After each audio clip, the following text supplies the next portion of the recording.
Le sexe, c'est quoi au juste? C'est la question à laquelle nous répondrons aujourd'hui. Check it out!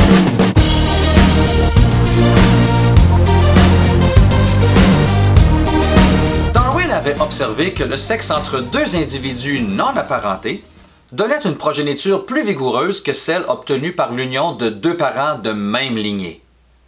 Ce phénomène, bien connu aujourd'hui, est appelé vigueur hybride.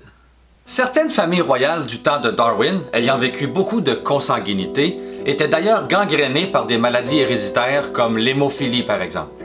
Ce qui ne l'a pas empêché de marier sa propre cousine, avec laquelle il a eu 10 enfants. La vision du sexe de Darwin était intuitivement bonne, car la vigueur hybride procure vraiment un avantage aux individus. Quel avantage? Les enfants issus de lignées différentes étant plus sains et plus vigoureux, davantage de gènes des parents passaient à la génération suivante. Le hic est que 1. La vigueur hybride n'est pas un avantage du sexe, mais plutôt un avantage du croisement entre différentes lignées. Et 2. Darwin ne savait rien des gènes, qui n'avaient pas encore été découverts à l'époque. Et il est impossible de bien comprendre le sexe sans d'abord savoir ce que sont les gènes et les chromosomes.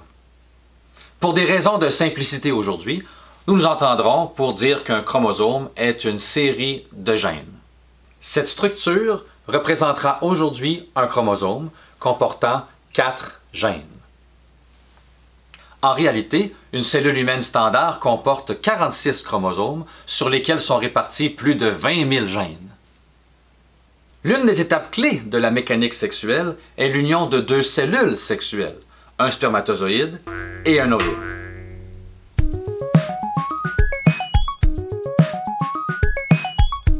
Chaque cellule sexuelle fournit un seul exemplaire de chaque chromosome, ce qui donne à l'embryon 2 exemplaires de chromosomes homologues. Les 2 chromosomes étant très rarement identiques, la bonne copie d'un gène peut masquer l'effet de la mauvaise copie du même gène, ce qui explique la vigueur hybride de Darwin. Si les gènes sont bien mélangés et donc différents, les effets négatifs des mauvaises copies sont masqués par les bonnes. Un peu à la manière d'un individu qui aurait un œil défectueux, sa vision n'est pas totalement compromise par l'œil défectueux, car l'autre œil peut compenser. Or, 2 individus apparentés ont plus de chances de posséder les mêmes gènes, ce qui augmente les chances que 2 mauvaises copies d'un gène soient passées au descendant consanguin et nuit donc à la vigueur de ce descendant. Encore une fois, cet argument n'est pas un avantage du sexe. C'est plutôt un désavantage de la consanguinité. Car après tout, la vigueur hybride pourrait être représentée dans une population d'individus clonés. Si ces clones ont des copies de gènes différentes qui couvrent les faiblesses les unes des autres, alors le clonage est aussi avantageux que le sexe. Oh!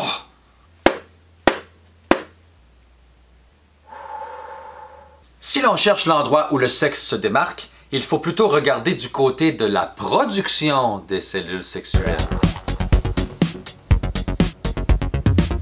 Ce mécanisme fascinant, appelé méiose, débute avec une cellule initiale possédant 2 copies de chaque chromosome, une obtenue de chaque parent, et se termine avec 4 cellules ne contenant qu'une seule copie de chaque chromosome. Ce qui est tout à fait logique, puisque le sexe fusionne 2 cellules sexuelles pour former un nouvel individu possédant 2 copies de chaque chromosome. Il est donc beaucoup plus facile de compléter cette fusion si chaque cellule sexuelle n'en possède qu'une seule copie. Le plus étonnant dans la méiose est que, avant de séparer les chromosomes pour former les cellules sexuelles, le processus commence par doubler les chromosomes de la cellule initiale. Ces chromosomes sont ensuite brassés et réarrangés pour obtenir 4 chromosomes complètement différents. Cette étape est appelée recombinaison. La recombinaison est répétée plusieurs fois sur tous les chromosomes.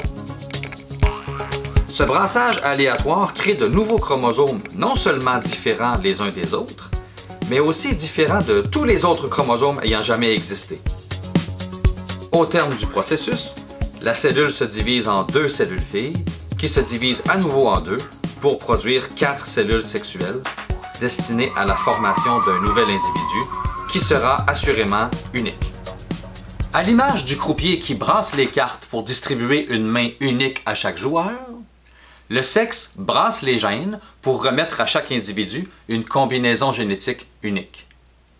Le sexe est donc exactement l'inverse du clonage, qui lui s'évertue à répéter sans cesse la même combinaison.